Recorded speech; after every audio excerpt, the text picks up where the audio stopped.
यह एक ऐसी लड़की की सच्चाई है जिसने जीवन भर संघर्ष ही किया, जिसने अपनी ज़िंदगी को सफल बनाने के लिए अपने आप से, समाज से झगड़ा किया। जबलपुर वह शहर है जहाँ पर उस लड़की का जन्म हुआ था। उसका नाम बड़े प्यार से रखा गया था, पूजा। पर कोई नहीं जानता था वह लड़की अपनी किस्मत में क्या लेकर आई है। जब वह 2 साल की हुई तो कोई भी बात को समझा नहीं करती थी। उसकी माँ हर दिन उस लड़की में परिवर्तन देखा करती थी। वह छोटी सी बच्ची के मुंह से माँ शब्द सुनने के लिए तरसा करती थी, पर उसकी माँ को यह नहीं पता था कि उसकी लड़की में कुछ कमी है। एक दिन अचानक से उस लड़की को दौरे पड़े और वह जमीन में लोटने लगी। यह देखकर उसकी माँ घबरा गई और भागकर डॉक्टर के पास ले गई। डॉक्टर ने चेक किया पर उस लड़की की परेशानी को समझ नहीं पाया और दूसरे डॉक्टर के पास भेज दिया। इसी तरह उसकी माँ ने कई डॉक्टर के पास जाकर अपनी बेटी का इलाज कराने की कोशिश की। सभी डॉक्टर यह बात समझ नहीं पाए कि बेटी को क्या हुआ है। वह लड़की बोल नहीं पाती थी, ना कुछ समझ पाती थी। माँ बड़ी परेशान हो गई थी। बेचारी घर घर में बर्तन मांजकर और इडली की दुकान लगाकर अपनी बेटी का इलाज कराया करती थी, क्योंकि उसका पति निकम्मा था, कोई कामकाज नहीं किया करता था। माँ ने हिम्मत नहीं हारी और फिर डॉक्टर के पास ले गई। डॉक्टर बोला, आपकी लड़की पागल है, इसे पागल खाने भेज दो। माँ गुस्सा कर बोली, डॉक्टर साहब, मेरी लड़की पागल नहीं है, और फिर वहाँ से चली आई। लड़की 4 साल की हुई, उसके स्कूल जाने का समय आ गया, लेकिन उस लड़की को दौरे पड़ना कभी बंद नहीं हुए। उसे स्कूल में भी दौरे पड़ जाया करते थे। वह ज़मीन में लौटने लगती थी। कभी कभी जब वह अपने दिमाग पर काबू नहीं कर पाती थी, उसे अंदर से कई प्रकार की तकलीफ़ होती थी। उसे स्कूल के बच्चे हमेशा परेशान करते थे। सीधी सादी भोली भाली सी लड़की, उसे क्या पता था कि उसके दिमाग में परेशानी है। हद तो तब हो गई जब एक दिन स्कूल की टीचर ने उसकी माँ को बुलाया और बोली, आपकी लड़की तो पागलों जैसी हरकत करती है। उसकी माँ बोली, टीचर जी, मेरी बेटी पागल नहीं है, वह बस बीमार है। पर स्कूल की टीचर कहाँ मानने वाली थी। उस लड़की को स्कूल से निकाल दिया गया। माँ परेशान रहने लगी।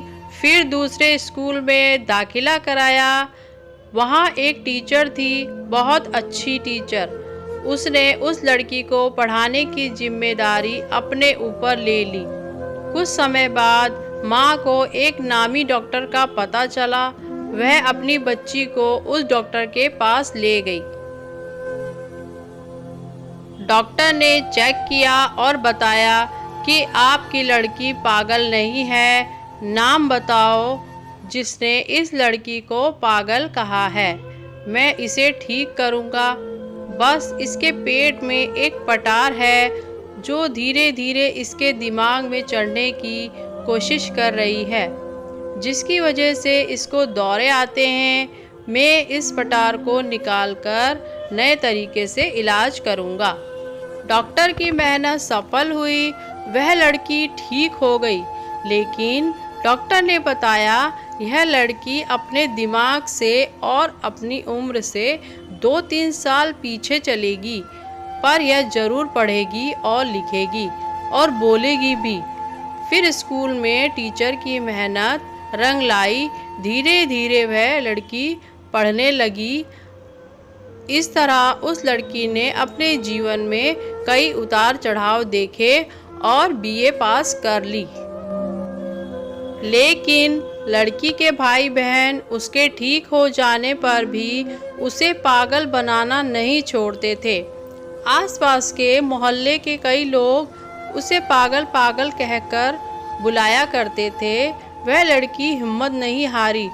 जब वह पूरी तरह ठीक हो गई तो उसके बड़े भाई ने उसके ऊपर पहरा लगा दिया। उसे बाहर छज्जे में खड़े भी नहीं होने देते थे और उसकी पढ़ाई लिखाई पर भी पाबंदी लगा दी गई। वह लड़की पढ़ना लिखना चाहती थी और आईपीएस ऑफिसर बनना चाहती थी, पर उसकी माँ और भाई ने उसकी इच्छा पूरी नहीं की और उसकी शादी कर दी। शादी होने के बाद भी उसके ससुराल में उसके सास ससुर ने उसे आगे पढ़ने लिखने नहीं दिया। घर की जिम्मेदारियों का बोझ उस पर डाल दिया। वह लड़की अपनी इच्छाओं को मारकर अंदर ही अंदर घुटती चली गई। उस समय टेलीफोन का ज़माना था, इसीलिए वो चाहकर भी इंटरनेट पे पढ़ाई नहीं कर पाती थी। और जब मोबाइल का ज़माना आया तब तक उसकी पढ़ने लिखने की उम्र निकल चुकी थी। फिर भी उसने हिम्मत नहीं हारी। फिर आया फेसबुक। उसने उसके माध्यम से अपनी पहचान बनाने की ठानी। उसे कविता, शायरी, लेख लिखने का काफ़ी शौक़ था। 11 और 12 क्लास में स्कूल की पत्रिका में अक्सर उसकी कविताएं और लेख छपा करते थे। इसी में वह खुश हो जाया करती थी। लेकिन शादी के बाद उसकी इच्छा दफन होकर रह गई थी।